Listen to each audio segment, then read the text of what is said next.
Apakah monogami itu natural? Membongkar mitos dan realita biologis. Bagian 1. Paradoks kesetiaan. Kita tumbuh besar dengan dongeng tentang satu untuk selamanya. Di masyarakat modern, monogami bukan sekedar pilihan, tapi standar moralitas yang dipahat dalam hukum dan agama. Namun, jika monogami itu natural, kenapa mempertahankannya terasa begitu sulit bagi banyak orang? Kenapa aplikasi kencan tetap ramai? Dan kenapa angka perselingkuhan secara global tetap tinggi? Hari ini, kita akan membedah dari sudut pandang sains. Apakah manusia memang dirancang untuk setia? Ataukah kita hanya spesies poliamori yang dipaksa memakai baju ketat bernama monogami? Menurut kalian, apakah cinta bisa bertahan tanpa label monogami? Tulis di kolom komentar. Manusia memiliki sistem dopamin yang mendorong kita mencari variasi atau novelty. Namun, kita juga punya sistem oksitosin yang mendorong ikatan atau bonding. Kita punya dorongan nafsu yaitu libido atau testosteron yang bersifat umum, daya tarik yaitu dopamin yang fokus pada satu orang saat fase jatuh cinta, dan attachment yaitu oksitosin untuk jangka panjang. Konflik antara dorongan mencari variasi dan mencari keamanan inilah yang membuat monogami terasa seperti perjuangan internal yang konstan. Bagian 2. Monogami bukan hanya satu jenis. Sebelum kita berdebat, kita harus menyamakan persepsi. Dalam biologi, monogami itu ada dua jenis. Pertama, monogami sosial. Tinggal bersama, membesarkan anak bersama, tapi diam-diam jajan di luar. Ini sangat umum di dunia burung. Kedua, monogami seksual atau genetik. Benar-benar hanya kawin dengan satu pasangan seumur hidup. Di alam liar, ini sangat langka. Bahkan mamalia, hanya sekitar 3% sampai 5% yang mempraktikkan monogami. Jadi, secara statistik di kerajaan hewan, monogami adalah sebuah anomali, bukan aturan umum. Bagian 3. Bukti biologis bahwa tubuh kita tidak berbohong. Mari kita lihat tubuh kita. Biologi evolusioner punya cara unik untuk melihat sejarah perkawinan sebuah spesies melalui dimorfisme seksual. Gorila. Jantan jauh lebih besar dari betina. Mereka punya sistem harem. Satu jantan dominan menjaga banyak betina.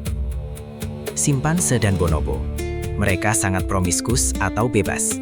Strategi mereka bukan kompetisi fisik antar jantan, tapi kompetisi sperma. Itulah kenapa simpanse punya testis yang sangat besar dibanding ukuran tubuhnya. Manusia, kita berada di tengah-tengah. Tubuh pria tidak jauh lebih besar dari wanita seperti pada gorila. Tapi testis kita juga tidak sebesar simpanse. Ini menunjukkan bahwa secara historis, manusia kemungkinan besar mempraktikkan serial monogami atau monogami tidak ketat. Paradoks serial monogami adalah kenyataan modern bahwa manusia sebenarnya mempraktikkan monogami berantai.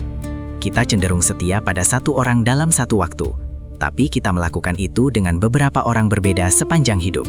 Pacaran, putus, menikah, cerai, dan menikah lagi. Secara biologis, ini menunjukkan bahwa manusia mungkin dirancang untuk ikatan jangka menengah, 3-7 tahun. Waktu yang cukup untuk menyapih anak, bukan jangka panjang 50 tahun. Itulah mengapa ada istilah 7-year itch dalam pernikahan. Bagian 4. Mengapa kita memilih monogami? Kalau memang tidak sepenuhnya natural, kenapa kita melakukannya? Ada 3 teori utama. 1. Infantisida. Mencegah jantan lain membunuh bayi yang bukan anaknya. Dengan tetap tinggal, sang ayah melindungi keturunannya. 2. Otak besar dan bayi lemah. Bayi manusia lahir sangat prematur dibanding mamalia lain karena otak kita besar. Butuh 2 orang atau lebih untuk memastikan bayi ini selamat sampai dewasa. 3. Penyakit menular seksual. Saat manusia mulai hidup menetap dalam kelompok besar atau revolusi pertanian, penyakit menular seksual menyebar lebih cepat. Monogami menjadi strategi bertahan hidup agar populasi tidak punah oleh infeksi. Kenapa manusia berevolusi menjadi pair bonders sementara simpanse tidak? Metabolisme otak. Otak manusia membutuhkan 20% energi tubuh. membesarkan anak dengan otak sebesar itu membutuhkan kalori yang sangat besar. Seorang ibu tunggal di zaman Pleistosen akan kesulitan mencari makan sambil menggendong bayi yang tidak berdaya. Strategi jantan. Dari sisi evolusi, jantan punya dua pilihan: membuahi sebanyak mungkin betina dengan tujuan kuantitas, atau memastikan satu anak selamat sampai dewasa dengan tujuan kualitas. Karena bayi manusia sangat rentan, investasi pada kualitas seperti tetap tinggal dan memberi makan satu pasangan menjadi strategi yang lebih menguntungkan secara genetik agar keturunan mereka tidak mati. Bagian 5. Peran budaya dan agama. Monogami yang kita kenal sekarang lebih banyak dipengaruhi oleh ekonomi dan properti daripada biologi. Saat manusia mulai mengenal konsep kepemilikan tanah, mereka butuh kepastian siapa ahli warisnya. Cara termudah, memastikan istri hanya tidur dengan sang suami. Agama kemudian memperkuat ini dengan label suci dan dosa. Jadi, monogami seringkali adalah kontrak sosial untuk stabilitas masyarakat, bukan dorongan insting murni. Monogami yang kita kenal sekarang adalah produk revolusi pertanian 10.000 tahun lalu, bukan sekedar naluri. Era hunter-gatherer. Sebelum ada konsep harta pribadi, manusia hidup dalam kelompok kecil yang egaliter. Seks seringkali dipandang sebagai aktivitas sosial untuk meredam ketegangan kelompok, mirip dengan bonobo. Era agraris. Begitu manusia mengenal konsep tanah milik saya, muncul kebutuhan untuk anak kandung saya. Monogami menjadi cara untuk memastikan garis keturunan agar harta tidak jatuh ke tangan orang lain. Institusi besar menyukai monogami karena menciptakan unit keluarga yang stabil, mudah didata, dan mengurangi kompetisi kekerasan antar pria muda yang memperebutkan pasangan, serta mengurangi ketidakstabilitas sosial. Bagian 6.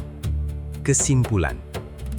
Monogami adalah pilihan, bukan penjara. Jadi, apakah monogami itu natural? Jawabannya, tidak sepenuhnya secara biologis, tapi sangat fungsional secara sosiologis. Hanya karena sesuatu itu tidak natural, bukan berarti itu buruk.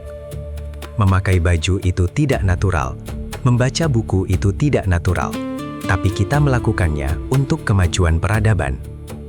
Monogami bukan pengaturan pabrik atau factory setting pada manusia, melainkan aplikasi tambahan atau add-on software yang kita install untuk membuat masyarakat berjalan lebih tertib. Kesetiaan mungkin bukan insting purba kita, tapi kesetiaan adalah keputusan sadar yang kita buat setiap hari untuk orang yang kita cintai. Kita adalah spesies yang punya kemampuan unik untuk melampaui biologi kita sendiri. Klik like jika video ini bermanfaat, jangan lupa subscribe channel Literasi Gen Z untuk informasi sains lainnya, dan sampai jumpa di video berikutnya.